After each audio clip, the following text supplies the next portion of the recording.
ओम शांति। भगवत गीता श्लोक क्लास में आज बेसिक कोर्स का टेस्ट है और बेसिक कोर्स के टेस्ट के लिए टॉपिक है एक तो शिव और शंकर के टॉपिक में आत्मा सो परमात्मा कौन है और वो किसके लिए गायन है, उस संबंधित आए हुए प्रूफ। और इसके अलावा 3 लोक के चित्र के लिए परम धाम में आत्माओं का क्रम और परम धाम में आत्माओं का सेटिंग और इस सृष्टि पर उसका जो कनेक्शन है उस संबंधित बातें। पहला प्रश्न है टेस्ट के लिए,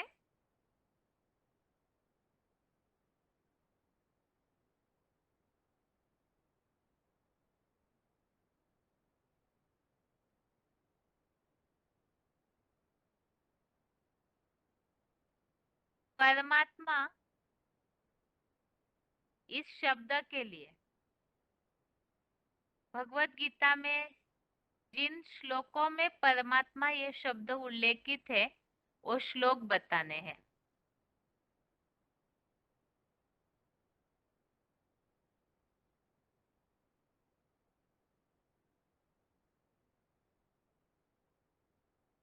जिन श्लोकों में परमात्मा ये शब्द है ऐसे हेलो श्लोक हाँ जी, हेलो।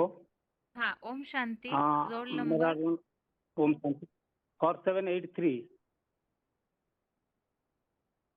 हाँ जी। हाँ, ये 15 अध्याय का 17 नंबर श्लोक है, जिसमें वो श्लोक है उत्तम पुरुषत्वन्य परमात्मा इति उदाहृत यो लोकत्रय आविश्य विभर्ति अवश्य ईश्वर।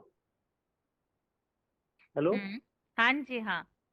हाँ, परमात्मा बड़े से बड़ा, जिससे बड़ा कोई पाठधारी और दूसरे कोई है ही नहीं, इसीलिए। हाँ बोलिए आप। हेलो। हाँ, इस दूसरे को आवाज आ रहा है। वो नेटवर्क प्रॉब्लम होगा, आप बताते जाइए। अच्छा अच्छा। हाँ, ये सृष्टि रंगमंच में मैंने जिसको बताया गया कि सारे आत्मा तो क्षर है, प्राणी मात्र ही क्षर है, एक ही अक्षर है। 15 अध्याय का 16 नंबर श्लोक में बताया गया द्वाभिमु पुरुषो लोके क्षरश्च अक्षर एवश्च क्षर सर्वाणि भूतानि अक्षर कुटस्थ उच्यते। वो तो शिव के लिए बताया गया जो नहीं, सर्वोच्च बस शिखर पे आप बैठा हुआ है केवल सारा दुनिया का। परमात्मा शब्द जिस श्लोक में आया है वो श्लोक बताइए केवल।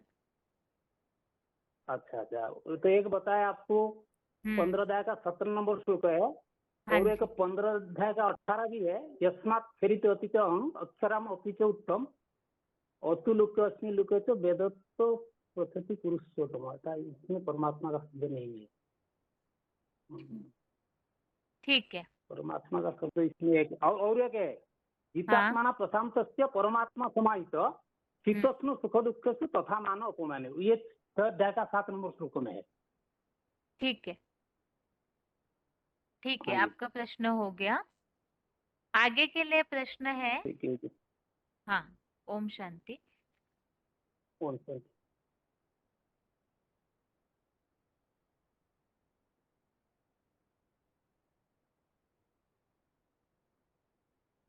परमात्मा इस शब्द का अर्थ।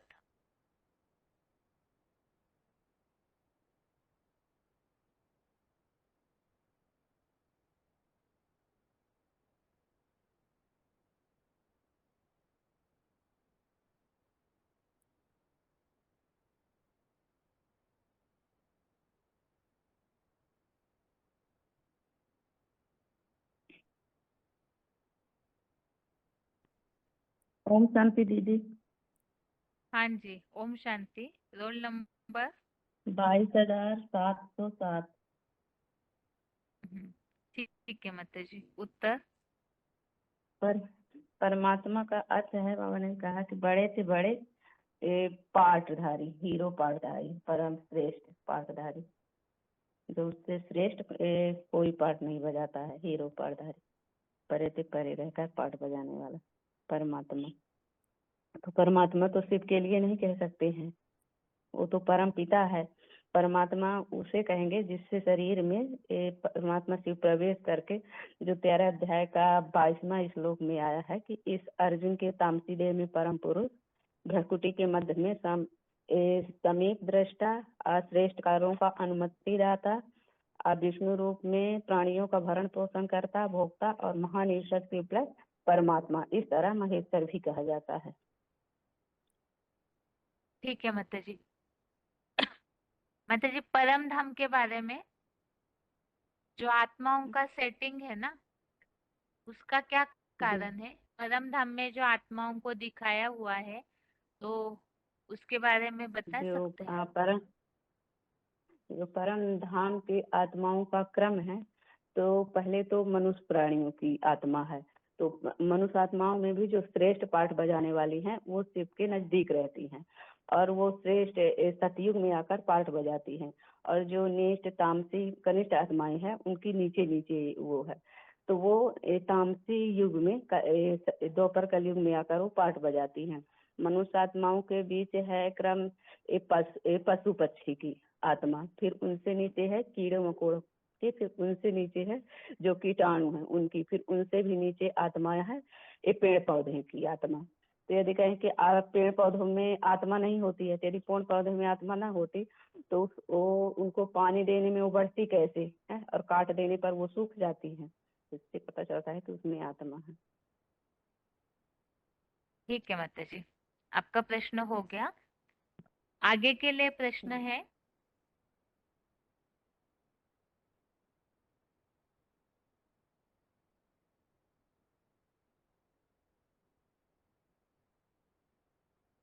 आत्मा सो परमात्मा,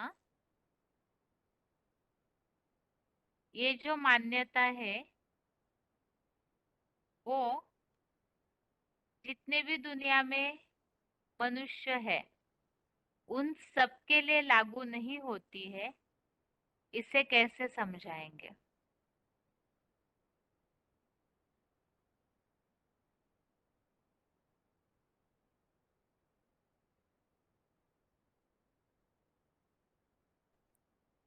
हेलो हाँ हेलो जी। बहन जी। हाँ, रोल नंबर? 20155। हाँ,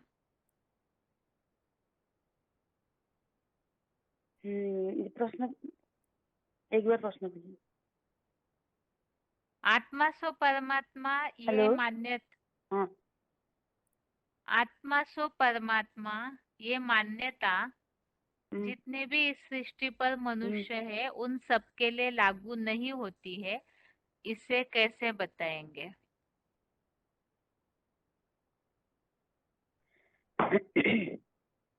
आत्मा से परमात्मा सभी नहीं होते हैं। एक जो 500-700 करोड़ आत्मा होते हैं, हर आत्मा का पाठ अलग अलग होते हैं। आत्मा में एक आत्मा ऐसा पाठ बजाती है, उसको परम आत्मा कहते हैं। परम माने श्रेष्ठ से श्रेष्ठ व अन्य बचे। ये परम धाम पर आत्मा ऐसे पाठ बजाते व भगवान का सम्मान होता है। इसीलिए इसको आत्मा से परमात्मा कहते हैं। तो आत्मा सब आत्मा होते नहीं, एक आत्मा के लिए लागू होती है। इसीलिए भी हमारे जो व्यवहार का अर्थ भी जो बोलते हैं ना, ड्रामा में सब पाठधारी होती है, परंतु एक भी हीरो पाठधारी व हीरो हीरोइनी व मुख्य पाठ बजाती है, नायक नायिका होती है। ऐसे ही ये सृष्टि पर आत्मा में ऐसा पाठधारी जो होता है, श्रेष्ठ वो जो पाठ बजाते हैं, और कोई आदि के अंश को बजाते नहीं है। इसीलिए को परमात्मा मान्यता देते हैं। और भी गीता का आधार पर भी आपको मान्यता भी परमात्मा कैसे बोलते हैं कि सब भोगी दो प्रकार आत्मा, आत्मा होते, एक क्षर और अक्षर। अक्षर व साकार जो निराकार जो सब भोगी आत्मा होती है और एक अभोक्त आत्मा होती है। जो भोगी आत्मा सब होती है, ये भोगी आत्मा बीच में एक ये श्रेष्ठ सारी पाठ बजाती है। तीन प्रकृति में तीन गुण में जो रहते अनासक्त होते हैं और कर्म करते भी ही अनासक्त होकर उनका कल्याण करते हैं, इसीलिए सृष्टि पर उनको मान्यता देती है कि 15 अध्याय का 16 श्लोक में भी बताया कि जो क्षर अक्षर होते हैं, क्षर माने पतित भोगी, और अक्षर जो होता है ये कभी पतित भोगी होते नहीं। ये और ये अक्षर भीतर जो मुख्य जो पाठ बजाती है स्थिर रहता है वो अभोक्ता का पाठ बजाती है आदि तो अंत तक वो होता है क्या नाम परमात्मा मान्यता दिया जाता है।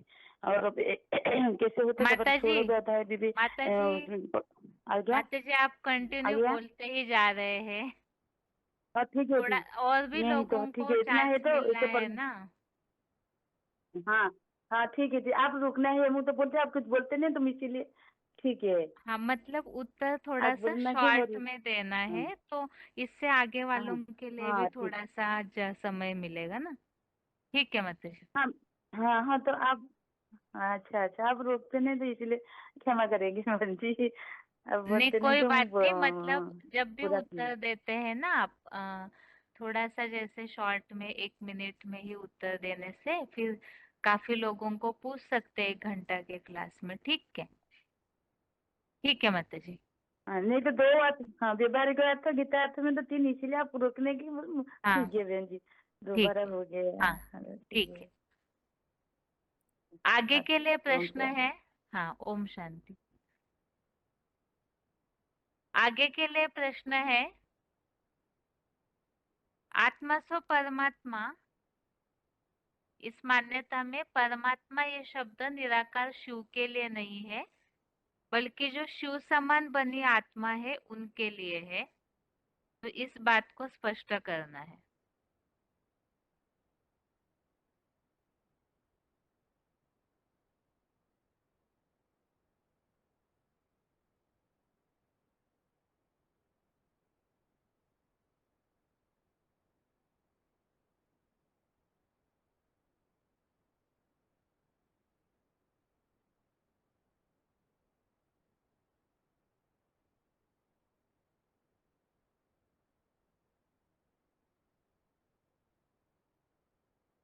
हेलो। हेलो। हाँ, ओम शांति। रोल ओम नंबर। शांति 8114। हाँ जी। हाँ जी दीदी, एक बार दोबारा से रिपीट करना क्वेश्चन। प्रश्न ये पूछा है कि परमात्मा ये शब्द, हाँ जी। आत्मा सो परमात्मा की मान्यता में परमात्मा यह शब्द निराकार परमपिता शिव के लिए नहीं, हाँ जी। लेकिन जो शिव समान बनी आत्मा है उनके लिए है, इसे स्पष्ट करना है। हाँ जी। तो दीदी इसके लिए 52 एक गीता में श्लोक आया है जो शिव बाप के लिए लागू नहीं होता, परमात्मा पाठधारी के लिए लागू होता है। जीत आत्मा प्रशांतस्य परमात्मा इति परमात्मा समाहितः शितो विष्णु सुख दुख मान अपमान अपमान्यो माना 6 अध्याय का 7वां श्लोक है। आत्म जेई परम शांत पुरुष की परम पाठधारी आत्मा, हीरो आत्मा गर्मी सर्दी सुख दुख मान हानि मान अपमान में संतुष्ट रहती है।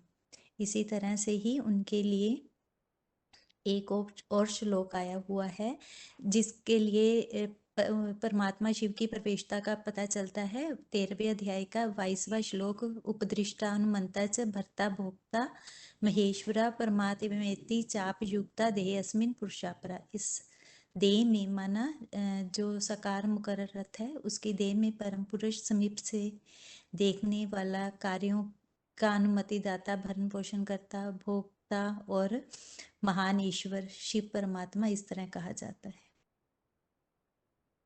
ठीक है माता जी। आपके लिए दूसरा प्रश्न है माता जी। हाँ जी दीदी।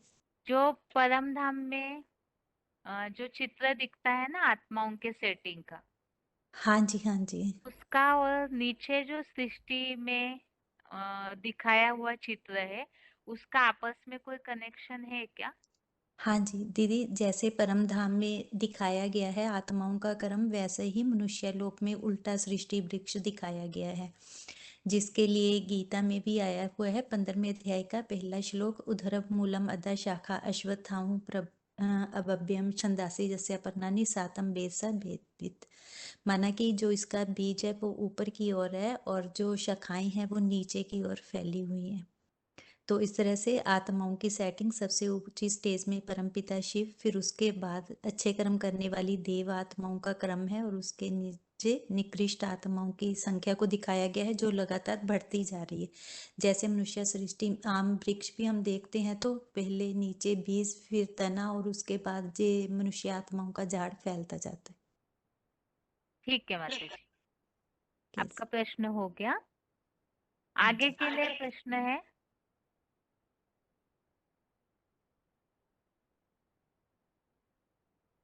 प्रश्न सेम प्रश्न है, परमात्मा ये शब्द निराकार शिव के लिए नहीं लागू होता है, बल्कि जो शिव समान बनी आत्मा है उनके लिए है, तो इसे श्लोकों के द्वारा स्पष्ट करना है। परमपिता शिव के लिए क्यों नहीं लागू कर सकते, पहले इस बात को स्पष्ट कीजिए।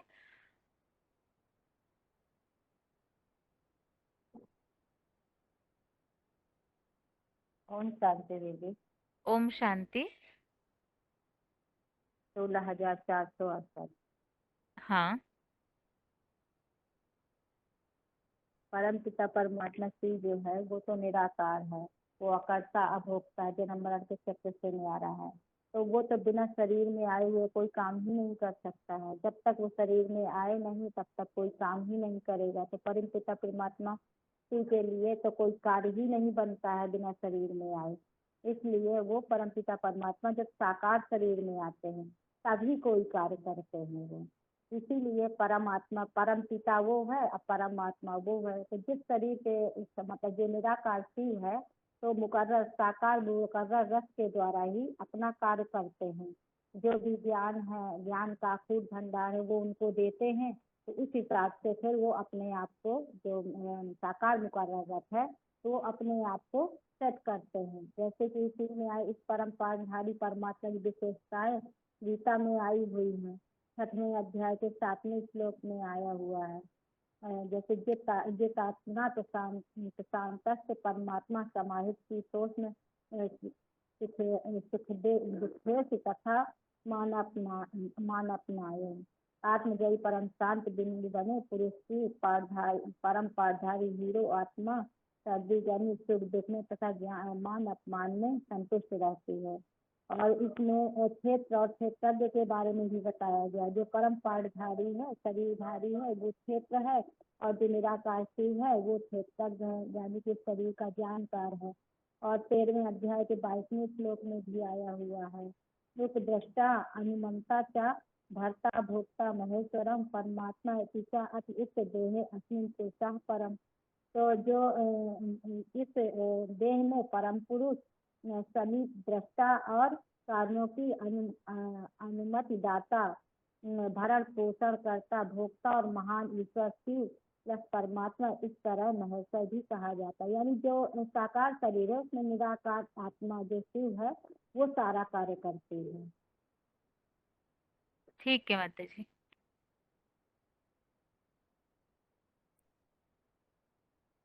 आगे के लिए प्रश्न है, ठीक है।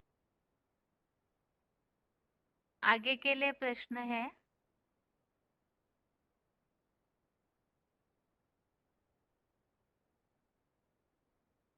परमपिता शिव साकार मुकर्रर तन में प्रवेश करते हैं, तो इस संबंधित जो उल्लेख है कि उन्होंने साकार तन का आधार लेकर कार्य किया है या करते हैं, तो इस संबंधित गीता में आया हुआ उल्लेख और जो और शास्त्र का भी उल्लेख हमने देखा था। उस आधार से इस बात को स्पष्ट करना है। परमपिता शिव साकार तन का आधार लेते हैं।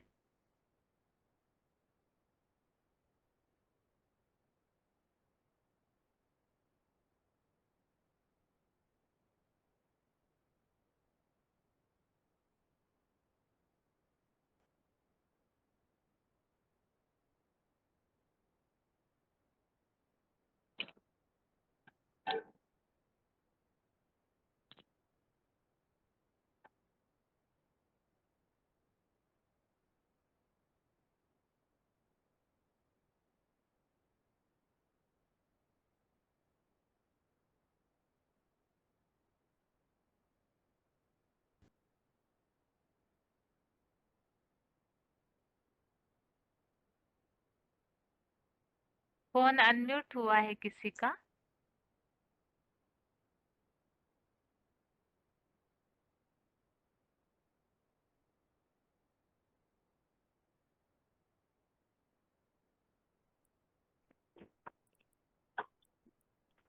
हेलो।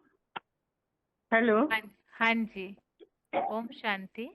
हेलो। हाँ, ओम शांति बहन जी। Roll number? आपने पूछा रोल नंबर 22172। हाँ ठीक है माता जी। हाँ, आपने प्रश्नों क्या पूछा, सुना लेकिन भूल गया। और एक बार बहुत बताइए ना। परम पिता शिव साकार तन हाँ का आधार लेकर कार्य करते हैं। इसके लिए गीता में भी हाँ उल्लेख और शास्त्र में और कहा उल्लेख है वो बताना है। हाँ हाँ। गीता में तो कोई श्लोक में आया है, जिसमें एक श्लोक में आया ना प्रवेश तुम, और एक श्लोक आया ना जो मैं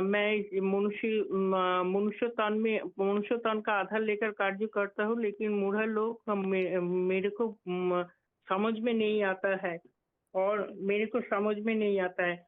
और एक 13-22 श्लोक में आया है कि ये मैं ये इस देहों में परम पुरुष समीप दृष्टा कार्य की और कार्य श्रेष्ठ कार्य की अनुमति देता मैं विष्णु रूप प्राणियों का भरण पोषण करता, भोक्ता और महान ईश्वर शिव परमात्मा, इस तरह महेश्वर भी कहा जाता है। अर्थात इसके तन के आधार लेकर उन्होंने कार्य करते हैं। और शास्त्र में आया है, जो ऋग्वेद में आया है, जो परमपिता शिव वो जिस तन में प्रवेश करते हैं वो एक शरीर रूपी वृक्ष में प्रवेश करके कार्य करते हैं। एक है अभोक्ता और एक है भोक्ता, ऐसा आया। ठीक है माता जी। आपके लिए ओके। दूसरा प्रश्न है। हाँ। हम्म, 3 लोक के चित्र में हाँ जो मनुष्य सृष्टि रूपी वृक्ष है ना, हाँ। तो इसके लिए आया हुआ श्लोक बताइए। उनसे सृष्टि वृक्ष के जो श्लोक आया, मतलब समझ में नहीं आया कि आप पूछे आपने। ये जो ओ मनुष्य अच्छा, सृष्टि। ऊर्ध्वमूल मधु शाख। हम्म। हाँ वही श्लोक, हाँ ऊर्ध्वमूल जी। मधु शाखम। हाँ हाँ, जिसका मतलब है कि वो, हम श्लोक पूरा नहीं बताऊंगे तो उसका मतलब है कि बीज तो नीचे जो झाड़ का बीज तो नीचे होता है, और शाखा प्रशाखा सब ऊपर होता है। तो वही उल्टा वृक्ष ऊपर में दिखाया गया है कि परमपिता शिव जो है वो है सारी सृष्टि का बीज है, वो, मतलब आत्माओं का बीज है। तो वो ऊपर में होता है और सब शाखा प्रशाखा सब नीचे होते हैं। ऐसा करके ऊर्ध्वमूलम अधोशाखम, और पाता सब विभिन्न बहुत जो धर्म है वो सब नीचे धिक्मानुयायी नीचे आते हैं। ऐसा आया। ठीक है। ठीक ठीक है। है माता जी। हाँ, हाँ आपका प्रश्न हो गया। हाँ हाँ। ठीक आगे है। के लिए प्रश्न, हाँ ओम शांति। आगे के लिए प्रश्न है।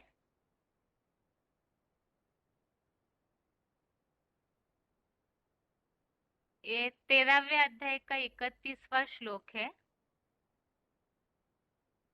अनादित्वात् निर्गुणत्वात् परमात्मा अयम अव्ययः शरीरस्थोऽपि कौन्तेय न करोति न लिप्यते। इस श्लोक के आधार से हम कौन सी बात क्लियर कर सकते हैं?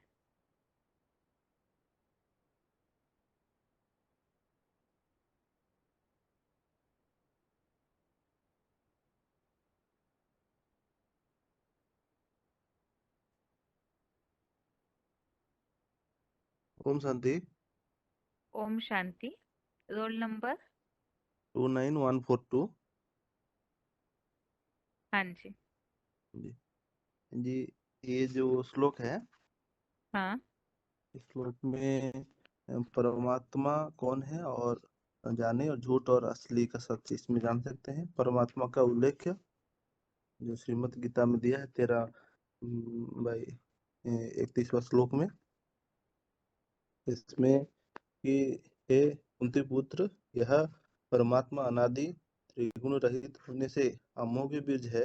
देह में रहते भी न कर्म करता है न लिप्त होता है। हाँ, इसमें क्या और जान सकते हैं हम? हम्म,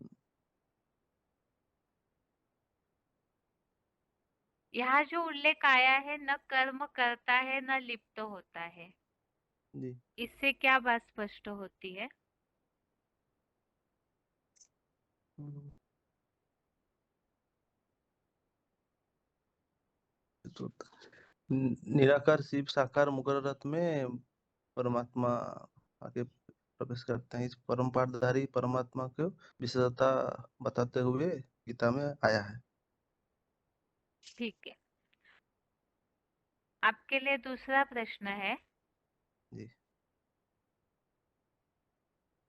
परम धाम का जो टॉपिक हमने समझा है ना, जी तो उसमें परम धाम में आत्माओं का सेटिंग और सृष्टि वृक्ष, इसका आपस में कनेक्शन समझाना है। जी, ये परम धाम का जो चित्र, जो आत्मा का सेटिंग है, ये जन्म मरण के चक्र में आने वाली आत्माओं का परम धाम में इस तरह सेटिंग साकार सृष्टि में कनेक्शन है। तो परम धाम आत्मा का जो जन्म कर्म है, वो ही कर्म साकार मनुष्य लोक में भी उल्टा रूप के रूप में दिखाया गया है। इसके लिए गीता में 15/1 श्लोक में है कि ऊपर जड़े वाले अर्धमुखी शाखाओं वाले छद्रों रूपी जिसके पत्ते उद्धत को अविनाशी कहा गया है। जो उसके जानता है वह वेदों का ज्ञाता है। मतलब जो बीज है वो ऊपर में रहता है और जो उनकी शाखाएं हैं वो नीचे में रहते हैं। ठीक है। परम धाम के लिए दूसरे दूसरे धर्मों में आए हुए नाम बता सकते हैं आप? परम धाम में दूसरे सूत्र में आए हुए ये तुरीय तत्व बोल के बोला जाता है, और छठा तत्व बोल के बोला जाता है, आत्मलोक बोल के भी बोला जाता है। मुसलमान लोग क्या कहते हैं परम धाम को? मुसलमान लोग बोलते हैं, अर्श बोलते हैं। खुदा अर्श में रहता है, फर्श में नहीं। ठीक है। और अंग्रेजी में क्रिश्चियंस? सोल सोल वर्ल्ड बोल के बोला जाता है। ठीक है, आपका प्रश्न हो गया। जी, ओम आगे शांति। के लिए हाँ, ओम शांति। ऋग्वेद में जो ऋचा आई हुई है, उस ऋचा के बारे में बताना है। मतलब जिसमें ये उल्लेख हमने देखा कि एक ही शरीर रूपी वृक्ष में, एक ही शरीर में दो पंछी कार्य करते हैं, वास करते हैं। इस संबंधित ऋग्वेद की जो ऋचा हमने देखी है, उसे बताना है।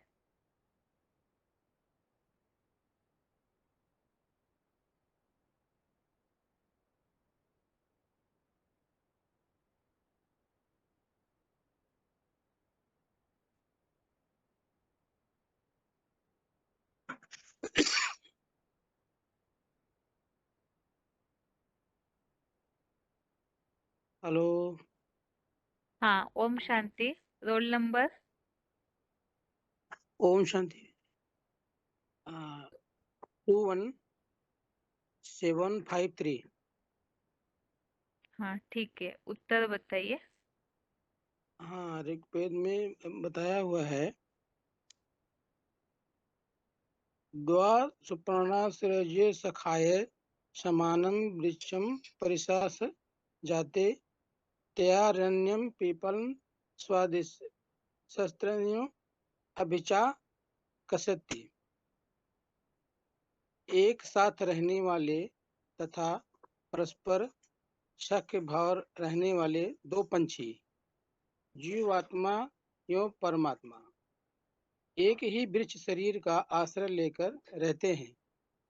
उन दोनों में से एक जीवात्मा तो उस वृक्ष के फल कर्म फल का स्वाद लेकर खाता है, किंतु दूसरा ईश्वर उनका उपभोग न करता हुआ केवल देखता रहता है। तब जी शिव तो क्या है, वो अभोक्ता है, उसको तो खाने पीने की तो सवाल ही नहीं है। खाता पीता तो जो साकार है, जिसमें शिव प्रवेश करते हैं। हेलो। हाँ जी। हाँ बहन जी, इसका ठीक ऋग्वेद है। में हम्म। हाँ ये बताया हुआ है कि साकार जो भी कुछ कर्म करता है वो इस साकार है। मान्यता के लिए, जैसे कि हाँ यहाँ जो उल्लेख आया हुआ है, इस हाँ हिसाब से दुनिया में ये बात समझी जाती है कि हर आत्मा सो परमात्मा, क्योंकि यहाँ हाँ यही बात लिखी हुई है ना कि एक ही साथ में रहने वाले एक जीवात्मा एक परमात्मा है। तो इस मान्यता को या इस उल्लेख को ऐसे समझा जाता है कि हर आत्मा ही सो परमात्मा है। तो ये बात हाँ। गलत है, इसे कैसे स्पष्ट करेंगे?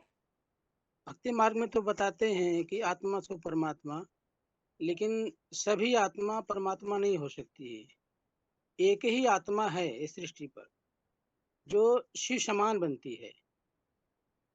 शिव समान बनती है तो उसके ऊपर ही लागू होती है बात की वो आत्मा सो परमात्मा। आत्माएं तो सभी हैं, लेकिन आत्माओं के बीच में जैसे शिव है तो अक्षर है वो, और मनुष्य आत्माएं क्षर हैं।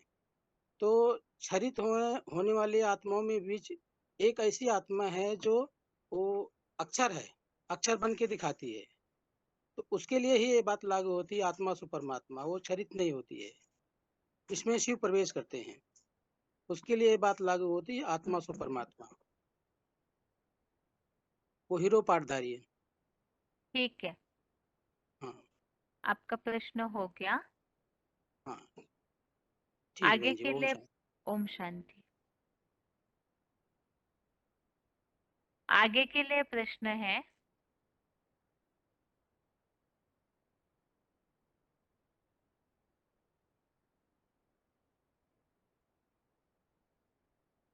ये जो उदाहरण के साथ हमने एक बात समझी थी बेसिक कोर्स समझते समय, सृष्टि रूपी जो दुनिया में जो ड्रामा या फिल्म वगैरह होती है, तो उसका उदाहरण लेकर के आत्मा सो परमात्मा की बात को समझाया गया था। तो उस बात को बताना है कि इस आधार से आत्मा सो परमात्मा एक हो सकता है, ये बात स्पष्ट करनी है। बाहर की दुनिया के ड्रामा में एक खास बात दिखने में आती है जो इस बेहद ड्रामा के लिए टैली होती है। तो उस उदाहरण को आत्मा सो परमात्मा इस उदाहरण में कैसे स्पष्ट करेंगे?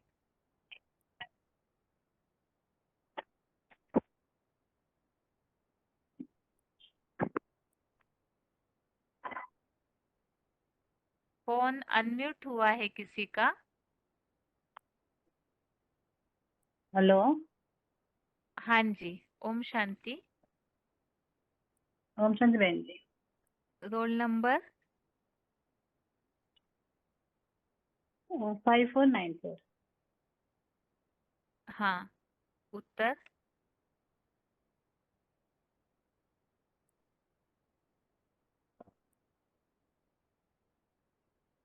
सृष्टि रूपी उन सभी के बीच में हीरो पात्रधारी को ही परमात्मा कहा जाता है। परम पात्रधारी कर्म पाठ बजाकर दिखाई। तो हर एक आत्मा परमात्मा का पाठ बजा सकते हैं? नहीं है ना। अनेक आत्माएं हैं, तो क्या सब परमात्मा अर्थात हीरो पाठ माने हीरो पात्रधारी एक ही होगा। ब्राह्मण सकता है ना, उनको उनका पाठ भी अच्छा से उनको हीरो कहते हैं। सभी हीरो नहीं होगा।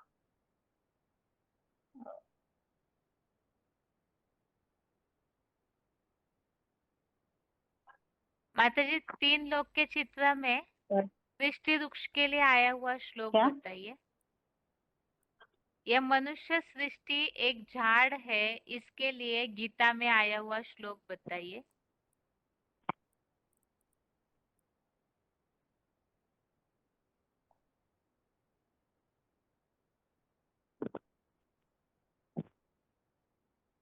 वो 15 में एक का श्लोक है ना, तो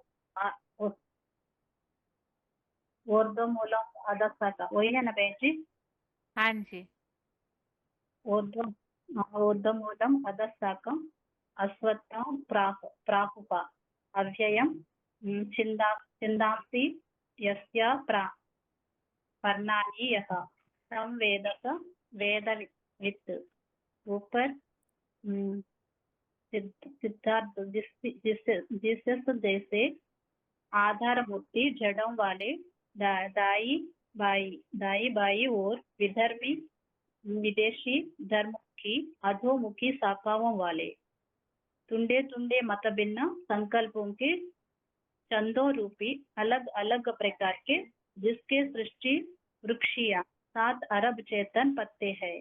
ऐसे मनन चिंतनशील आदि मानव आदम के मानरूपी चंचल मन पीपल की सच्ची गीता ज्ञान योग से सिर बने अश्वत्थ वट वृक्ष बनियत्री को अविनाशी कहा है, जो उस बंगाली सृष्टि वृक्ष के आदि मध्य अंत को बली भ्रांति गहराई से जानता है। वह साक्षात चौमुखी ब्रह्मा मुखों से निकले वेदों का पुरुषोत्तम संगम की ब्रह्मा की ज्ञाता है। ठीक है माताजी, लो आपका प्रश्न हो गया। आगे के लिए प्रश्न है,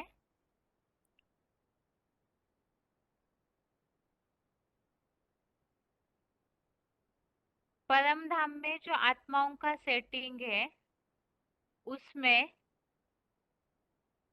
आत्माएं कोई ऊंचे है और कोई नीचे नीचे की ओर सेट है।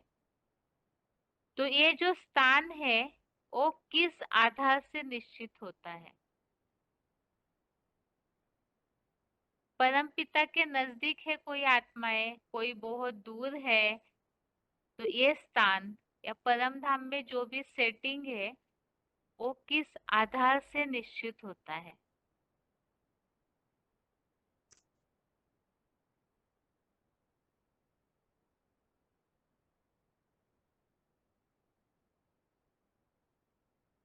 हेलो। हाँ, ओम शांति। रोल नंबर बताइए। 27058। हाँ ठीक है, उत्तर बताइए माता। परंदा में जो आत्मा का सेटिंग दिखाया है ना, जैसे ये उल्टा वृक्ष की तरह है, पहले छोटा रहता है, बाद में बड़ा होता रहता है, पूरा बाद में वृक्ष की तरह पूरा फैला जाता है। इसका अर्थ जो परमपिता परमात्मा की जो नजदीकी में जो रहता है, उसके साथ जो रहता है, वो परंदा में ही उनका सेटिंग बाप के नजदीक ही रहता है। जो बाद में जो पहचानता है, बाप को अंत में पहचानता है, वो बाद में आने वाला ऐसा सेटिंग दिखाते हैं। इस समय जो इस ज्ञान को उठाता है, आपका सहयोगी बन के रहता है, उतना ही नजदीक बनता जाता है। सही है दीदी? हाँ, केवल पहचान, हाँ मतलब ज्ञान लेने की बात नहीं, यथार्थ पहचान होनी चाहिए। हाँ बाबा, ठीक है। मैंने अभी मुकर्रत में जो पाठ चल रहे हैं साकार में, उस पाठधारी को पहचानना भी है, उसको सहयोगी बन के भी रहना है। हाँ ठीक है माता जी। बाकी अगर बेसिक लेवल पे आप परम धाम का चित्र आप बता रहे हैं तो तुरंत ही उनको बेसिक कोर्स में मुकर्रर तन वगैरह ऐसे शब्द तो नहीं उपयोग करेंगे ना, हाँ उनको तो बेसिक लेवल के हिसाब से बताना होगा। तो ऐसे समय में कैसे बताएंगे आप? जो लास्ट में जो आता है ना, मतलब वो साकार दुनिया की तरफ बहुत नजदीकी में है, मतलब उसका बुद्धि जड़त्व में ही रहता है। पहले हाँ कहते हैं मनुष्य आत्मा पहले रहता है, बाद में पशु पक्षियों का रहता है, बाद में उसके बाद कीड़ों मकोड़ों के, उसके बाद में पेड़ पौधों के भी सेटिंग हो जाता है। इसका मतलब जो जितना जड़त्वमयी होते जाता है हम नीचे की तरफ, मतलब पृथ्वी की तरफ हमारी बुद्धि, जितने हम चैतन्यता हमारे अंदर में आता है, मैंने चैतन्यता माना हम जो सूक्ष्म आत्मा हूँ, हम देह नहीं है, शरीर नहीं है, ऐसा उनके अंदर जब रहता है, उसी से ही उनके चैतन्यता आने के कारण वो पावरफुल बन जाता है ना, उसी वजह से वो पाप की नजदीकी हो जाता है, इस शरीर से 5 तत्वों से वो अलग हो जाता है। उतना उतना चैतन्यता आने की वजह से वो ऊपर जाता है, बाप की नजदीक बन जाता है। जितना हमारा अंदर में 5 तत्व ही बड़ा रहता है, उतना ही हम पाप से दूर रहता है। 5 तत्वों की जो साकार प्रपंच दुनिया दिखाता है ना, उस तरफ हम सेटिंग हो जाते हैं आत्माओं को। ठीक है। सही। ठीक है माता जी, आपका प्रश्न हो गया। ओम शांति। हाँ, ओम शांति। आगे के लिए प्रश्न है,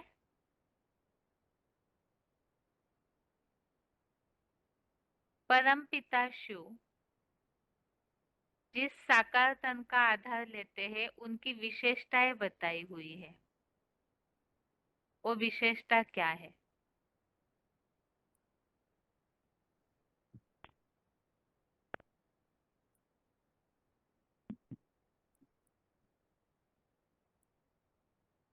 ओम शांति दीदी। ओम शांति। Roll number? 26-3-16। ठीक है, उत्तर हेलो। बताइए। हाँ जी, उत्तर। परमात्मा जो है ना, वो का उसका स्टेज है, उनको परमात्मा जो गीता के 15 के 17 में बोलते हैं, परमात्मा क्षर, परमात्मा क्षर और अक्षर। जो अक्षर है जो परत पर रहने वाला है, अक्षर इन दुनिया में रहते हुए भी क्षरित होने पर भी अक्षर है जो पुरुषार्थ करके उनके समान बनते हैं। उनके लिए श्लोक है 15 का 17 में। और तो परम पिता जो है वो तो सृष्टि के जो परम धाम में रहते हैं, ऊपर ऊपर में परम धाम वासी है जो अंडे में चल रहते हैं, उनके निवास परम ऊपर है। फिर जो आत्मा के परमात्मा है वो के लिए परमात्मा इति उदाहृतः, तो पुरुष से उत्तम पुरुष है। हेलो। हाँ ठीक है माता जी। इसके लिए श्लोक है 15 का 17। उत्तम पुरुष तो अन्य। हाँ, श्लोक पूरा कीजिए माता जी। हाँ। उत्तमः पुरुषः तु अन्यः परमात्मा इति उदाहृतः, य लोकत्रयम् अविश्व बिभर्ति अव्ययः ईश्वरः। किंतु इन दोनों क्षर और अक्षर में प्राणी मात्र क्षर एवं सदाशिवी ज्योति अक्षर से भिन्न सर्वोत्तम आत्मा परम आत्मा, ऐसे तुरीय भोगी हीरो कहा जाता है। सभी आत्मा तो परमात्मा नहीं है। जो अक्षर अमोघ वीर्य श्रेष्ठ शासक मास्टर त्रिलोकीनाथ सदाशिव ज्योति समान फिर भी प्लस बाबा है। सुख दुख और शांति धाम तीन लोगों को अधिपति अधिकार में लेकर विशेष पोषण करता है। ठीक है माता उनको जी। परमात्मा आत्माओं के पिता परमात्मा कहा जाता है। ठीक है। त्रिलोकीनाथ जी। ठीक है माता जी। जी। आगे के लिए प्रश्न है।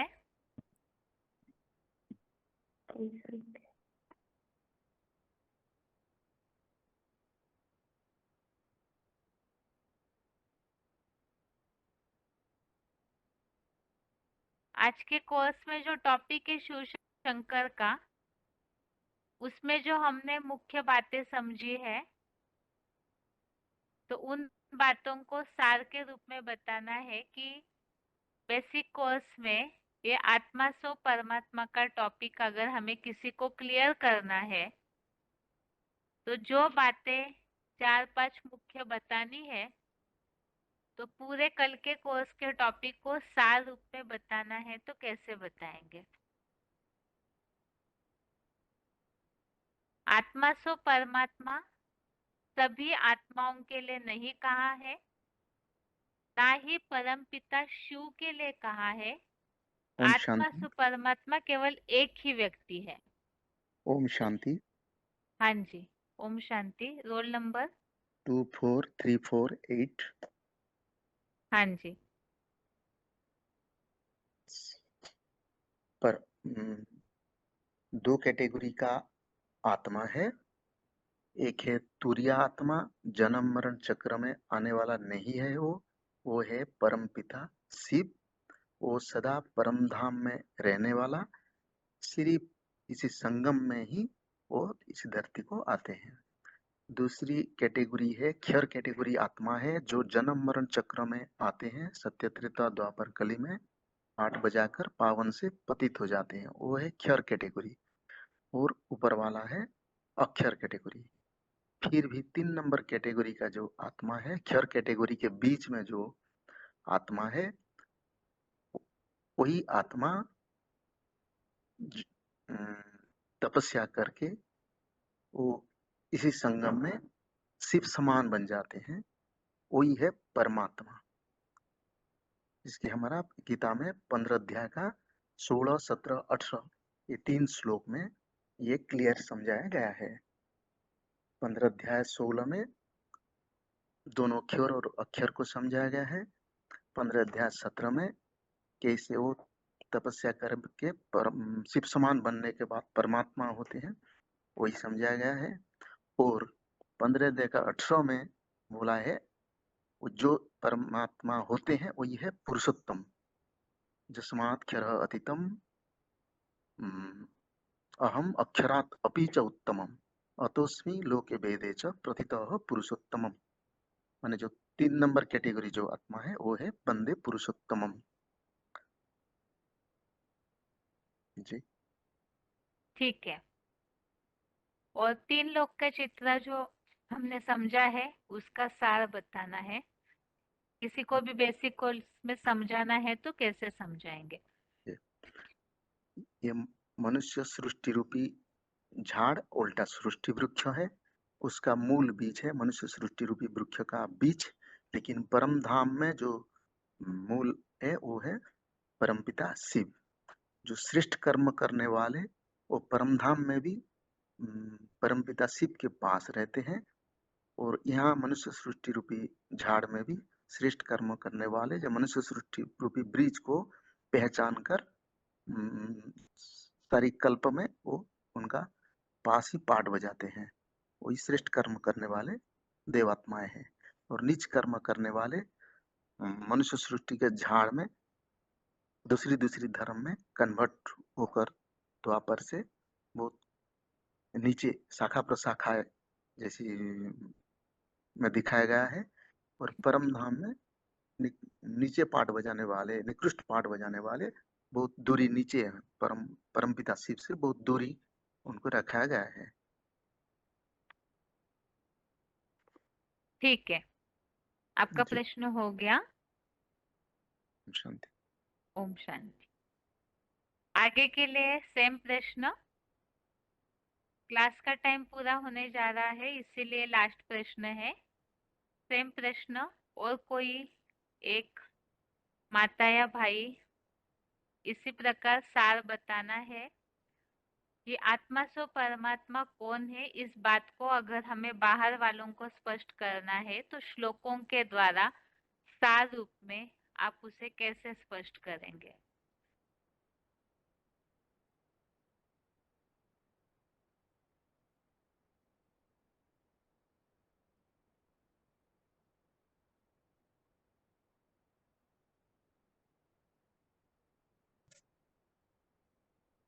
हेलो। हाँ जी। ओम शांति दीदी, रोल नंबर 18,664। हाँ। तो इसके लिए ना जैसे बिना श्लोक के शुरू करेंगे तो ये बोलेंगे कि परमात्मा का मतलब ही क्या है ना। तो परमात्मा का मतलब ही है श्रेष्ठ आत्मा। तो श्रेष्ठ हम जब बोल रहे हैं तो इसका मतलब हम कंपेयर कर रहे हैं ना। तो जब हम कंपेयर करेंगे तो और आत्माओं के साथ कंपेयर करेंगे ना, तो जिनके साथ कंपेयर करेंगे वो भी पाठ बजाने वाली आत्माएं होनी चाहिए। तो इसके लिए जो शिव है ना, तो शिव तो जैसे गीता में भी बताया है कि वो तो परे परे धाम में रहते हैं। जैसे जो श्लोक है ना कि जहाँ सूरज चांद सितारों का प्रकाश नहीं पहुंचता, वो वहां रहते हैं। तो जब हम कंपेयर करेंगे तो हम उन आत्माओं के साथ करेंगे जो इसी सृष्टि रूपी रंगमंच पर पाठ बजा रही हैं। जैसे मूवी का एग्जाम्पल लिया था कि अम, पूरी मूवी में बहुत सारे एक्टर्स होते हैं, पर जो श्रेष्ठ होता है, जो हीरो होता है, वो एक ही होता है। तो ऐसे ही ये दुनिया जो है, इसमें भी बहुत सारे पाठधारी हैं, पर जो श्रेष्ठ है वो एक ही है जिसको परमात्मा कहेंगे। सॉरी, हाँ, परमात्मा कहेंगे। तो गीता में श्लोक तो अलग अलग है, जैसे क्षर बताया है, अक्षर बताया है। तीसरी जो कैटेगरी बताई है, जो क्षरित होती है पर धीरे धीरे क्षरित होती है और आगे जाके वो भी अक्षर बन जाती है, जिसके लिए 15वें अध्याय का 17वां श्लोक है, 15वें अध्याय का 18वां श्लोक है, जिसमें भी ये बताया है कि एक कैटेगरी तो ये बता दी कि क्षर अक्षर, और जो दूसरा श्लोक है 15वें अध्याय का 18वां, जिसमें ये बता दिया गया है कि पुरुषोत्तम कौन है। तो ऐसे जी। ठीक जा रहा है। हाँ हाँ, बताइए बताइए, आप ठीक बता रहे। ऐसे ही उन्होंने शेक्सपियर ने भी कुछ बोला था जो मुझे याद नहीं है, इसी से रिलेटेड था कि मतलब आत्मा से इस परमात्मा सृष्टि एक रंगमंच है। हाँ हाँ। तो उसमें भी अब जब रंगमंच है तो वही पार्ट बजाने वाली आत्माएं होनी चाहिए ना। तो उस पार्ट में जो शिव है वो तो उनको प्रूव करने के लिए तो सबसे बड़ा श्लोक वही है कि वो प्रवेश करते हैं और यहाँ रहते नहीं हैं। तो जो यहाँ रहते हैं, कंपैरिजन हम उन्हीं के थ्रू कर सकते हैं, तभी हम, जैसे बाबा बोलते भी हैं कि गुड बेटर बेस्ट, तो उसके बेस पे हम कंपेयर करके ये समझा सकते हैं। और दूसरा एग्जाम्पल इसका भक्ति मार्ग में जो कहते हैं कि जो आत्माएं है ना, जो शिवलिंग है, उनकी शिवलिंग एक ही दिखाई जाती है, बहुत सारी शिवलिंग तो नहीं दिखाई जाती हैं, पर जो आत्माएं हैं उनके लिए छोटे छोटे शालिग्राम बनाए जाते हैं। शालिग्राम को बंधन दिखाया जाता है पर शिवलिंग को बंधन नहीं दिखाया जाता है। तो ये भी कंपैरिजन है कि जो शिवलिंग है वो श्रेष्ठ है, और जो शालिग्राम है वो माने छोटे हैं, वो और पार्टधारी हो गए ऐसे। ठीक है, ठीक है, आपका प्रश्न हो गया। क्लास का टाइम पूरा होने जा रहा है, इसीलिए आज की क्लास में पूछे हुए प्रश्नों के उत्तर।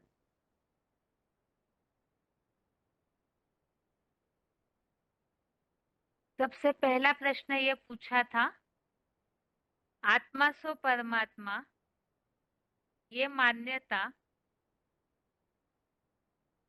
भक्ति मार्ग में तो ये कहा जाता है कि ये जितनी भी जीवात्माएं हैं उन सब के लिए है। वास्तव में ये मान्यता गलत है। आत्मा सो परमात्मा ये सबके लिए नहीं कहा जाएगा। पहले तो इस बात का उत्तर। इस बात को समझने के लिए परमात्मा इस शब्द का अर्थ समझना जरूरी है। परमात्मा अर्थात परम प्लस आत्मा। परम अर्थात श्रेष्ठ ते श्रेष्ठ, उंच ते उंच, बड़े ते बड़ा, और आत्मा, तो जो बड़ी ते बड़ी श्रेष्ठ ते श्रेष्ठ आत्मा है वो परमात्मा है। तो इसका मतलब ये है कि बड़ा तो एक होता है जो बहुत ऊंची स्टेज में पहुंचा हुआ होता है, उसकी तुलना में बाकी जो है वो नीचे नीचे नंबरवार होते हैं। तो ये बात ही स्पष्ट करती है कि परमात्मा ये शब्द किसी एक के लिए ही लागू हो सकता है। इस सृष्टि पर जितनी भी आत्माएं हैं उन सब के लिए ये टाइटल लागू नहीं हो सकता।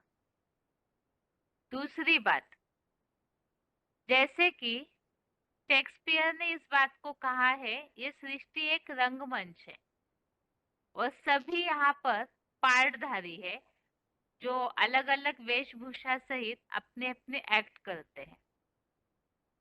इस सृष्टि रूपी रंगमंच पर सभी एक्टर्स है। तो दुनिया में भी हम देखते हैं कि जो नाटक बनते हैं, फिल्में फिल्माई जाती है, तो उसमें पार्ट बजाने वाले तो काफी सारे लोग होते हैं, लेकिन उन सब पार्टधारियों में, सब एक्टर्स में जो हीरो होता है, सबसे अच्छा पार्ट जिसका होता है वो एक ही होता है। लोग कहते भी है बोलते चालने में कि उस फिल्म का वो हीरो है। तो इसी तरह से ये जो सृष्टि रूपी रंगमंच है, जो सृष्टि चक्र में हमने समझा कि 4 युगों का एक बड़ा ड्रामा है, तो इस रंगमंच पर भी ऐसा कोई पार्टधारी है जो सदैव ही हीरो पार्ट बजाता है और वही बड़े ते बड़ा है, वही परम श्रेष्ठ ते श्रेष्ठ है। तो इस हिसाब से हीरो पार्टधारी एक ही होता है, जिसे सामान्य भाषा में हीरो पार्टधारी कहा, और वही आध्यात्मिक भाषा में परमात्मा है। तो वो आत्मा सो परमात्मा, ये गायन एक के लिए ही हो सकता है, सभी के लिए नहीं हो सकता। ये तो हो गया व्यावहारिक उदाहरणों के आधार पर ये बात स्पष्ट होती है, आत्मा सो परमात्मा, श्रेष्ठ आत्मा एक ही हो सकती है। दूसरी बात, भगवत गीता के आधार से इस बात को हम कैसे समझेंगे? कोर्स को लिंक वाइज ही इस हिसाब से बता रहे ताकि जो भी प्रश्न आज के टेस्ट में पूछे हैं उन प्रश्नों का उत्तर भी इसी के साथ आ जाए। इसके अलावा जैसे दूसरा प्रश्न ये पूछा था कि आत्मा सो परमात्मा, ये टाइटल परमपिता शिव के लिए नहीं कहा गया है, ये कैसे स्पष्ट करेंगे? तो आत्मा सो परमात्मा ये बात परमपिता शिव के लिए इसलिए नहीं हो सकती, जैसे अभी हमने समझा कि परमात्मा अर्थात बड़े ते बड़ा, तो इसी के लिए ही जैसे अंग्रेजी में कंपैरिजन के लिए, तुलना के लिए कहा जाता है गुड, बेटर, बेस्ट। तो यहाँ पर जैसे हिंदी में एक तो है अच्छा, दूसरा थोड़ा सा उससे सब अच्छा, और एक होता है उत्तम जिसे सर्वोत्तम कहते हैं। तो इसी प्रकार से यहाँ पर भी ये जो तुलना है, तुलनात्मक रीति से परमात्मा शब्द बड़े ते बड़ा सबसे उत्तम के हिसाब से कहा है। अब परम पिता शिव के लिए ये बात लागू नहीं कर सकते, ये कोई ऐसा जन्म मरण के चक्र में आने वाली कोई हीरो पार्टधारी के लिए है। ऐसे क्यों? परम पिता शिव के लिए इसलिए नहीं लागू कर सकते क्योंकि निराकार जो परम पिता शिव है, उनके गुणों के बारे में हमने पहले ही समझा है उस परम पिता के परिचय के टॉपिक में कि वो शिव तो जन्म मरण के चक्र से न्यारे है, अजन्मा है। तो उस हिसाब से तुलना तो उनकी की जाएगी जो समान कैटेगरी हो। समान कैटेगरी अर्थात जन्म मरण के चक्र में आने वाली आत्माओं की जब तुलना की गई तो उनकी तुलना में कोई परम अर्थात सबसे अच्छा पाठ बजाने वाला परमात्मा है, जो ही आत्मा से परमात्मा की स्टेज में पहुंचता है और वो एक है। परम पिता शिव जो है वो तो भोगी आत्माओं की लिस्ट में आते ही नहीं है, तो फिर वो तो है ही हमेशा के लिए श्रेष्ठ।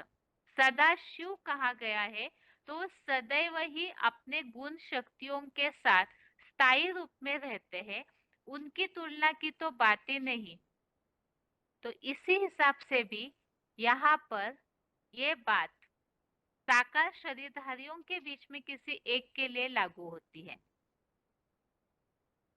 अब दूसरी बात, गीता के आधार से आत्मा स्व परमात्मा ये टाइटल भी कैसे सिद्ध कर सकते हैं। भगवत गीता में कहीं भी ऐसा श्लोक नहीं आया है या कहीं ऐसा उल्लेख नजर नहीं आता है कि उसमें ये बात स्पष्ट की हो कि सभी आत्माएं स्व परमात्मा है। भल भक्ति मार्ग में या दुनिया में ऐसे माना जाता है कि सभी आत्माएं स्व परमात्मा। व्यवहारिक रीति से तो हमने इस बात को क्लियर समझा कि जब हीरो एक्टर एक होता है तो इस रंगमंच पर परमात्मा इस टाइटल को, बड़े से बड़ा पार्टधारी इस टाइटल को लेने वाला एक ही होना चाहिए। और इसी बात को गीता में भी स्पष्ट किया है कि गीता में कहीं भी जितनी भी आत्माएं हैं जन्म मरण के चक्र में आने वाली, वो आत्मा सो परमात्मा है, ऐसे गीता में कहीं भी उल्लेख नहीं है। और ये बात खास करके स्पष्ट होती है पुरुषोत्तम योग इस अध्याय के श्लोकों से। उसमें भी विशेषकर जो उदाहरण के लिए हमने श्लोक लिए हैं, 15वें अध्याय का 16वां श्लोक, इसमें उस परम पाठधारी के लिए उल्लेख आया हुआ है कि वो किस तरह से निराली है। व्यवहारिक रीति से जो हमने समझा, हीरो पाठधारी अन्य आत्माओं की तुलना में कुछ अलग होगा। परमात्मा अर्थात बड़े से बड़ा है, तो वो बड़ा है, सबसे अलग है। इस बात को इस 15वें अध्याय के 16वें श्लोक में क्लियर किया है गीता की भाषा में। इस अध्याय 15 का श्लोक नंबर 16 में बताया कि संसार में दो प्रकार की आत्मा है। वा इमो पुरुषो लोके क्षराक्षर एवच। तो इसमें ये उल्लेख आया कि संसार में दो प्रकार की आत्माएं हैं। एक तो क्षर अर्थात सभी जन्म मरण के चक्र में आने वाले प्राणी मात्र जो क्षरित होते हैं, जन्म मरण में आते आते नीचे गिरते हैं, पतनशील है। और एक है अक्षर। अक्षर अर्थात जो कभी नीचे नहीं गिरता, क्षरित नहीं होता, वो है सदाशिव अर्थात परमपिता। और इन दोनों से भी अलग एक कैटेगरी बताई है, जो है कि वो क्षर तो है, जितनी भी भोगी आत्माएं हैं उनकी तरह वो भी जन्म मरण के चक्र में आने वाला है, लेकिन वो पुरुषार्थ करके अक्षर बनता है।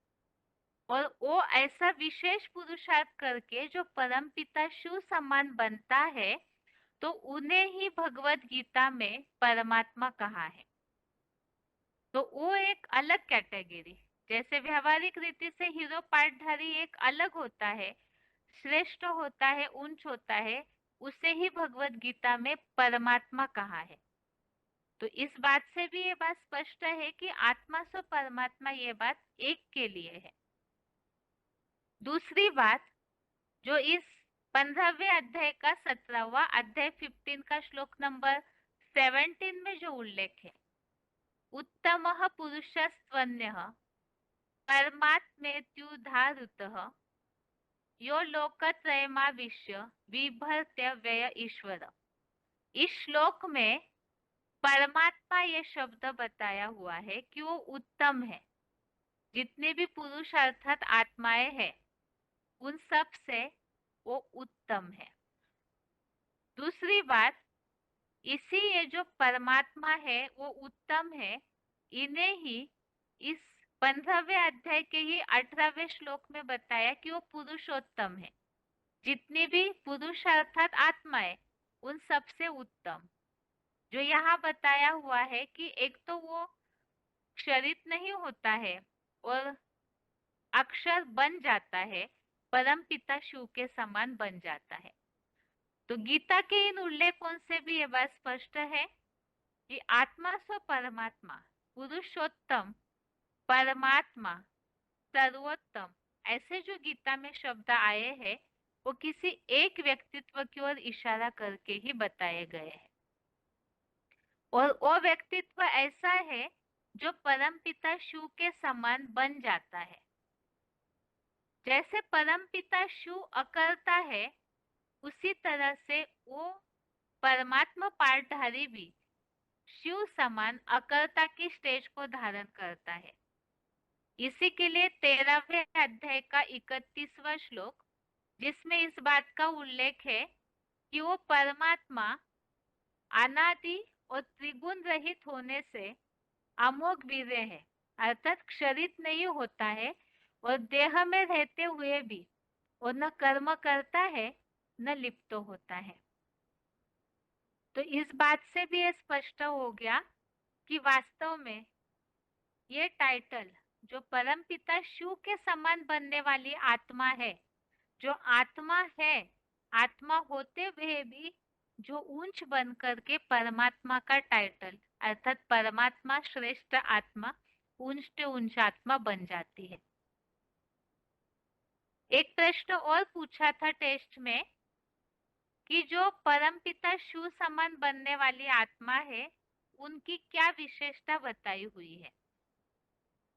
तो यही आत्मा स्व परमात्मा बनने वाला अर्थात परमपिता शिव के समान जो अक्षर बन जाता है, उनकी विशेषता यह बताई हुई है जो 6वें अध्याय के 7वें श्लोक में कि वो परम पाठधारी हीरो आत्मा सर्दी गर्मी सुख दुख मान अपमान सब में संतुष्ट रहती है।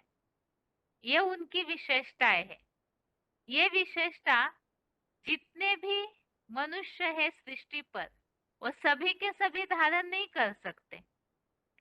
ये बात यहाँ और क्लियर होती है कि दुनिया में यहाँ जो परमात्मा का विशेषता बताई है इस श्लोक में, परमात्मा समाहित जो समयदैव संतुष्ट रहता है, हर स्थिति परिस्थिति में समान रहता है। अगर सारी सृष्टि के मनुष्य आत्माओं के लिए आत्मा सो परमात्मा टाइटल होता तो उन सब में द्वंद्व रहित होने की स्थिति दिखने में आनी चाहिए, लेकिन वो स्थिति सभी जन्म मरण के चक्र में आने वालों में दिखने में नहीं आती। इससे भी स्पष्ट है कि आत्मा सो परमात्मा ये बात किसी एक पर व्यक्तित्व के लिए लागू होती है जो इन गुणों को अपने पुरुषार्थ के आधार से धारण करता है, सब बातों में समान संतुष्ट। यही इनकी पुरुषार्थ की विशेषता भी है। और दूसरी विशेषता क्या है? दूसरी विशेषता यह है कि वो ऐसे बन जाता है पुरुषार्थ करते करते और साथ में परमपिता शिव उनमें प्रवेश है, जिसके लिए 13वें अध्याय का 22वां श्लोक, अध्याय 13 का श्लोक नंबर 22, इसमें यह बात बताई हुई है कि वो परमात्मा शिव उनमें प्रवेश है, जिसके कारण इस देह में परम पुरुष समीप दृष्टा, श्रेष्ठ कार्यों की अनुमति दाता, भरण पोषण करता, भोक्ता, महान ईश्वर शिव प्लस परमात्मा इस तरह भी कहा जाता है। तो यहाँ पर महेश्वर, यहाँ महान शासन करता, तो परमपिता शिव वास्तव में सबसे ऊंचा शासन करता है और वो इस तन का आधार लेकर महेश्वर का पार्ट बजाते हैं। और ये इसी तन में परमपिता शिव की प्रवेशता है जो आत्मा से परमात्मा बनता है। इस बात के लिए ही ये बताया था कि शास्त्रों के आधार से उदाहरण बताना है कि और किस शास्त्र में ये बात आई हुई है। तो ऋग्वेद में इस बात का उल्लेख आया हुआ है, द्वा सुपर्णा सयुजा सखाया समानम वृक्षम परिशस्व जाते। तो इस उल्लेख में ये बात स्पष्ट की हुई है कि एक ही शरीर में दो पंछी है, एक तो भोगी अर्थात जो सभी आत्माओं की तरह जन्म मरण के चक्र में आने वाला है, और एक अभोक्ता अर्थात परम पिता शिव जिसमें निवास करते हैं। एक प्रश्न और पूछा था कि ऋग्वेद में जो उल्लेख आया हुआ है वो बताना है, और उस आधार से फिर आत्मा सो परमात्मा एक ही है, सबके लिए बात नहीं है, इसे कैसे स्पष्ट करेंगे। तो ये जो उल्लेख आया हुआ है एक शरीर में दो पंछी, तो इससे दुनिया वालों ने ये समझा कि जितनी भी जीवात्माएं हैं इस सृष्टि पर वो सब के सब ही आत्मा सो परमात्मा है, क्योंकि सब में ही परमात्मा का वास है। जो ऋग्वेद के इस उल्लेख को उन्होंने अलग तरीके से ले लिया।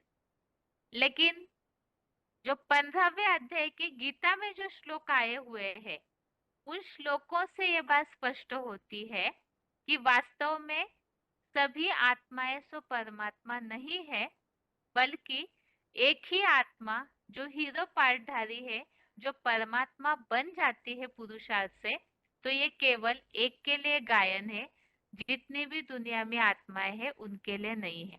तो ऋग्वेद की इस बात को जो गलत तरीके से लिया है उसे गीता के उल्लेखों के आधार से स्पष्ट कर सकते हैं कि वास्तव में मान्यता किसी एक के लिए है।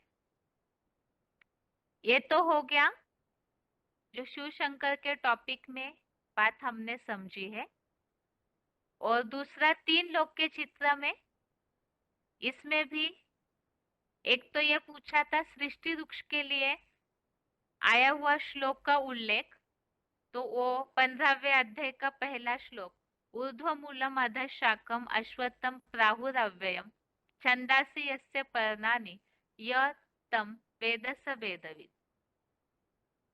यहाँ एक बात स्पष्ट करना यह है, जब बेसिक कोर्स हम करते हैं तो जैसे कि अभी उत्तर देते समय कईयों ने श्लोक का पूरा अर्थ पढ़ करके बताया, तो अभी तो बेसिक कोर्स चल रहा है।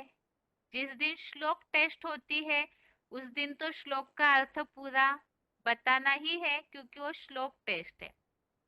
लेकिन बेसिक कोर्स जब हम समझाते हैं किसी बाहर वालों को, यदि आप पूरा श्लोक का अर्थ पढ़ के बताएंगे तो श्लोक का अर्थ तो बहुत गहरा है, और सभी लोगों को तो ये प्रैक्टिस नहीं होती है कि वो डेली श्लोक पढ़ते हो या तो पूरी तरह से गहरा ही जो श्लोकों की है वो समझे।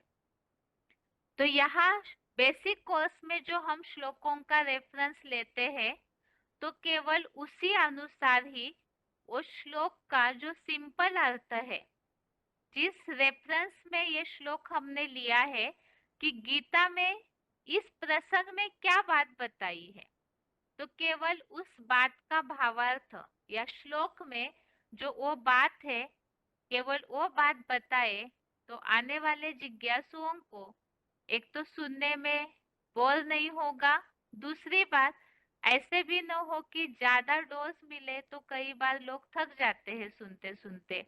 तो इसीलिए श्लोक का अर्थ बताते समय इस बात का बेसिक कोर्स के समय खास ध्यान देना है कि जिस प्रसंग में श्लोक लिया है केवल वो बात ही बेसिक कोर्स में आनी चाहिए। तो यहाँ 3 लोक के चित्र में दूसरा प्रश्न ये पूछा था कि परम धाम में ये जो आत्माओं का सेटिंग है और नीचे जो साकार लोक में चित्र दिखाया हुआ है इसका आपस में कोई कनेक्शन है क्या, और परम धाम में आत्माओं का सेटिंग किस प्रकार है। तो सबसे पहले तो परम धाम में ऊपर जो आत्माओं का सेटिंग दिखाया हुआ है उसी तरह से नीचे जो सृष्टि वृक्ष है उसका चित्र है, और इसका आपस में कनेक्शन यही है कि परम धाम में आत्माओं का जो क्रम होगा उसी अनुसार आत्माएं इस मनुष्य सृष्टि में भी पार्ट बजाती है और वैसी ही स्थिति वाली होती है। जैसे परम धाम में ऊपर है परम पिता, क्योंकि परमात्मा लोक है, वो ब्रह्म लोक है, परम पिता का धाम है, तो इसीलिए सबसे ऊपर तो वो परम पिता का वास। उसके नीचे नीचे थोड़ी थोड़ी आत्माएं फिर नीचे बढ़ी हुई है। तो जो श्रेष्ठ आत्माएं है वो कम होती है, वो एकदम ऊंची स्टेज में श्रेष्ठता के कारण, और नीचे नीचे जितनी कम कैटेगरी की आत्माएं हैं उनको दिखाया हुआ है। तो इसी तरह से सृष्टि पर भी जो अच्छे कर्म करने वाले, श्रेष्ठता किसकी? अच्छे कर्मों की। जो श्रेष्ठ कर्म करने वाले हैं वो सृष्टि में ऊंची स्थिति में रहेंगे, और निष्कृष्ट कर्म करने वाले नीचे नीचे बढ़ते जाते हैं। इसीलिए नीचे की ओर इस वृक्ष का विस्तार दिखाया हुआ है। और ये सृष्टि वृक्ष उल्टा इसलिए दिखाया है क्योंकि इसकी जो मूल है, बीज, वो ऊपर की ओर है, और जो शाखाएं, ऊपर शाखाएं टालियां है, वो नीचे की ओर बढ़ती है, क्योंकि जो निष्कृष्ट कर्म करने वाले हैं वो नीचे की ओर है। दूसरी बात, परम धाम में जैसे कि हमने समझा कि श्रेष्ठ कर्म करने वाले सृष्टि पर ऊंचे होंगे, नीच कर्म करने वाले नीचे, तो परम धाम में तो कर्मों की बात नहीं है, तो वहां किस आधार से सेटिंग होगा? जो ऊंचे कर्म करने वाले होंगे उनकी बुद्धि की क्षमता जरूर ऊंची अर्थात पावरफुल होगी। तो परम धाम में जितनी सूक्ष्म बुद्धि, उतनी चैतन्यता वाली, उतनी हल्की, और जितनी हल्की उतनी ऊंची स्टेज में।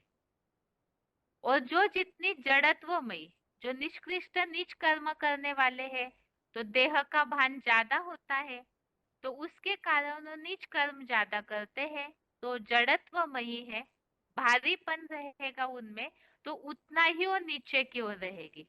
पृथ्वी स्थूल लोक है, जड़त्वमयी है, तो नीचे नीचे की ओर परम धाम में जो आत्माएं है वो पृथ्वी के इसलिए इतना नजदीकी है उनकी, क्योंकि वो नीच कर्म करने वाले और जड़त्वमयी आत्माएं होती है। और परम धाम में ये जो सेटिंग है, इसका आधार ये है कि जो जितना सूक्ष्म बुद्धि वाला, वो उतना बुद्धि से परे, और जितना परे होगा, ऊंची क्वालिटी की बुद्धि, सूक्ष्म गहरी बुद्धि होगी, वो उतना ही और आत्माओं को अपनी परिधि में रखेगा, अर्थात कंट्रोल कर सकता है। अब ये तो हो गई सूक्ष्मता या नीच, जो भारीपन जड़त्वमयी है उस आधार से। तो इसी आधार से जितनी भी आत्माएं हैं उनका सेटिंग होगा। तो ज्यादा चैतन्यता बुद्धि में होती है मनुष्यों की। मनुष्यों के भी कर्मों के आधार से परम धाम में उनका सेटिंग होगा, लेकिन यहाँ बात चल रही है कैटेगरी वाइज। तो मनुष्य आत्माएं पहले, उसके नीचे पशु पंछियों की आत्माएं, उसके नीचे कीड़े मकोड़े, उसके नीचे पेड़ पौधे, इस तरह से आत्माओं का सेटिंग। अब कईयों को यह प्रश्न उठता है कि पेड़ पौधों में आत्माएं होती है, ये कैसे माना जाए? तो चैतन्यता अर्थात ही आत्मा, लेकिन उनकी योनि अलग है। पेड़ पौधों में आत्मा है, इसका प्रूफ जैसे पेड़ को काटते हैं तो उसकी टाली सूख जाती है, पानी नहीं देंगे तो लोग कहते हैं व्यवहारिक भाषा में पेड़ मर गया। तो इसका मतलब क्या? वो पूरी तरह सूख जाता है तो उसकी चैतन्यता चली गई, अर्थात ही जो आत्मा है वो उसमें से निकल जाती है, तो पेड़ निष्काम हो जाता है, उसका उपयोग नहीं कर सकते। तो यहाँ बुद्धि के आधार से परम धाम में आत्माओं का सेटिंग है। इस तरह से आज के क्लास में पूछे हुए प्रश्नों के उत्तर हो गए। इसके साथ ही आज के लिए गीता क्लास यहाँ तक ही। ओम शांति।